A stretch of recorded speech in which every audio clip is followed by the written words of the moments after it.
ছবিটির নাম আপাতত SSMB20 রাখা হয়েছে, কারণ এটি মহেশবাবুর 29তম সিনেমা। যদিও এটি বিশেষ অনুষ্ঠানে শিরোনাম প্রকাশ করা হবে, এটি একটি উচ্চাকাঙ্ক্ষী অ্যাডভেঞ্চার ফিল্ম হবে বলে আশা করা হচ্ছে, যা গল্পে একজন প্রাক্তনতারী জড়িত থাকার সম্ভাবনা রয়েছে। SS রাজামৌলি পরিচালিত একটি আসন্ন ছবি।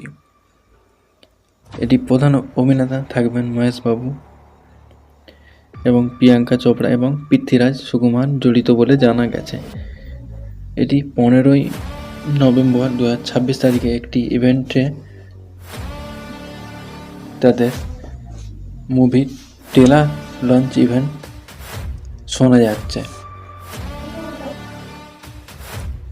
এবং এটি সম্ভবত একটি অ্যাডভেঞ্চার ড্রামা ফিল্ম হতে যাচ্ছে এবং এটি আনুমানিক বাজেট হবে 800